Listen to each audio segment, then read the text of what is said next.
अरे जा बाबा जा। मैंने ठाना था, बनूंगी तो अपने बल पर। एक बार ये रोल मिल गया ना तो हमारी लाइफ बन जाएगी। आपकी आखिरी थी तो देख ले, आइटम सॉन्ग भी है तेरे ऊपर, हॉट एंड सेक्सी। अब दिखाते हैं वर्क। क्या हुआ जान? तुम तो जोक से भी बदतर निकले। मैंने उस प्रोड्यूसर के तमाचा पढ़ते हुए और उस लड़के के तमाचा पढ़ते हुए पिक्स खींच ली। ये रखिए, रखिए ना, रखिए। हाँ, और अगर अभी तुम मुझे गुनहगार समझती हो तो तुम्हारा मुजरिम हाजिर है। बहुत कमीने हो तुम। अच्छे से कॉफी हाउस में एक अच्छी सी कॉफी ही पिला दो। क्यों नहीं, आओ चले। आदमी धीरे धीरे कैसे मेरे नजदीक आता गया पता ही नहीं चला। फ्रेंड, फिलोसोफर, गाइड और भी बहुत कुछ। कभी ऐसा नहीं लगा कि हमारे में कुछ भी फॉर्मल हो, बल्कि इंडस्ट्री में एक नई पहचान देनी शुरू की। मुझे काम मिलने लगा, पर फुर्सत के पल हम आपस में बिताते थे। लो, शैतान को याद किया और शैतान हाजिर। जी बॉस, क्या प्लान फिर आज का? कॉफी हाउस या फिर बीच? कहीं नहीं, सीधा फिल्म सिटी जाओ। ओके, वहां मूवी की मेन लीड के लिए तुम्हें शॉर्टलिस्ट किया है। बस 2-3 डायलॉग देंगे से बोल देना, ठीक है? जी। आई थिंक यहाँ पॉसिबिलिटी है। हाँ, और अगर कोई भी समस्या आए तो मुझे कॉल कर देना। Okay, thank you. मुझे प्यार शब्द समझ ही नहीं आया और ना ही मैंने समझना चाहा, पर यह आदमी मुझे बहुत प्यारा लगने लगा। अपना, खुद का। नहीं जानती थी कि उसका कितनी लड़कियों से अफेयर था भी या नहीं। फोटोग्राफर रंगीन होते हैं, पर मेरे साथ उसका संबंध इन सभी से ऊपर था। अजीब साथ, एक अजीब भरोसा। उसका साथ एक आदत सी बनने लगी। वो मेरी मदद तो करता, पर मेरे आत्म सम्मान को कभी ठेस ना पहुंचने देता। हीरोइन। हीरोइन थी। कर्जा लिया, फ्लैट लिया, हाई स्टैंडर्ड मेंटेन किया। हीरोइन, स्टार, कितने बकवास शब्द है ना। बहुत जल्दी पता लगने लगा। 3 साल, 3 फिल्में, फिर भी अपने खर्चे पूरे नहीं होते थे। छोटा काम कर नहीं सकती थी और बड़ी फिल्में मिल नहीं रही थी। कॉम्प्रोमाइज के ऑफर आते रहे और मैं ठुकराती रही। आखिर 3 फिल्में की बिना कॉम्प्रो के। मुझे हेल्प करने में रमेश की ज्यादा ही कोशिश। कई बार उसे जलील करती, जो मुझे बिल्कुल अच्छा नहीं लगता।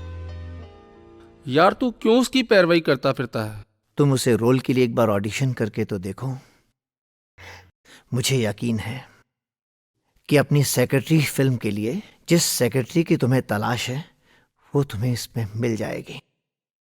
मुझे ना एक नई सेक्सी एक्ट्रेस चाहिए। I don't need this touch me not kind. Try आकृति फॉर माय सेक यार।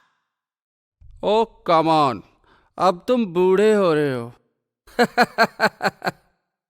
जब एक प्रोफेशनल फोटोग्राफर एक पुरानी मॉडल पे अटक जाए ना तो समझो वो बूढ़ा हो रहा है। ऐसा क्या है उसमें यार जो तुम उसी का नाम जपते रहते हो? Very good in bed. Shut up! तुमने ऐसी ओछी हरकत करके हमारा 18 साल का दोस्ताना गवा दिया है।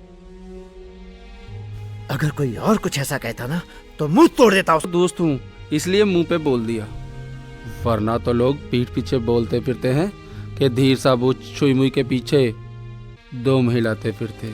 बकवास बंद कर। मैंने रामेश को मेरी सिफारिश करने से मना किया। उसकी इज्जत मेरे लिए मुझसे भी ज्यादा इम्पोर्टेंट थी, पर वक्त हाथ में नहीं रहता। फ्लैट का कर्ज बढ़ता गया। रामेश साथ देता था। मैगजीन कवर्स और एडवर्टीजमेंट से कुछ खर्चे निकल आते थे, पर कब लाखों का कर्जा करोड़ों में बदल गया पता ही नहीं चला। और फिर एक ऐसा वाकया हुआ कि मुझे एहसास होने लगा कि मैं एक चक्रव्यूह में फंस गई। देखिए राजशेखर जी, मैं आपकी सारी किश्तें दे दूंगी, बैंक का लोन भी जल्दी दे दूंगी, बस मुझे थोड़ा टाइम दीजिए। मैं एक बड़ी फिल्म साइन करने जा रही हूँ। अरे मैडम, मैं आपका दीवाना नहीं हूं। सच कहूं तो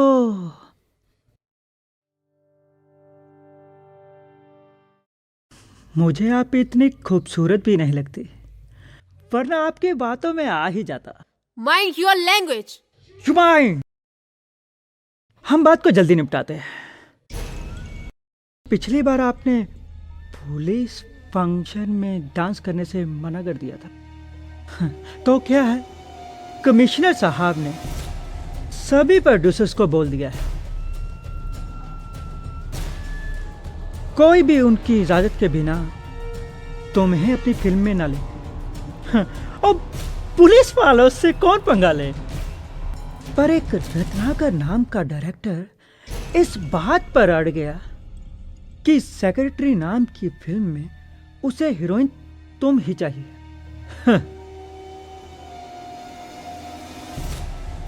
प्रोड्यूसर बहुत बड़े बजट वाला है, सोच विचार कर ये डिसाइड हुआ कि इस फिल्म की हीरोइन तुम ही होगी।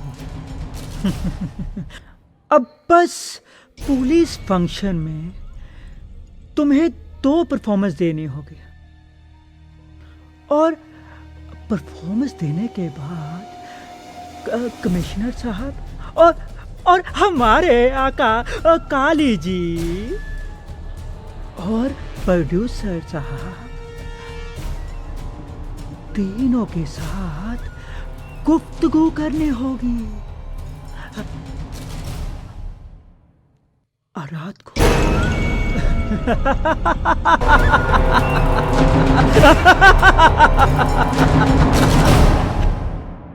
फिर सारी डील फिक्स।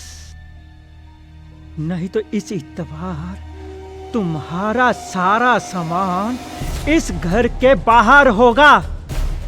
नमस्कार।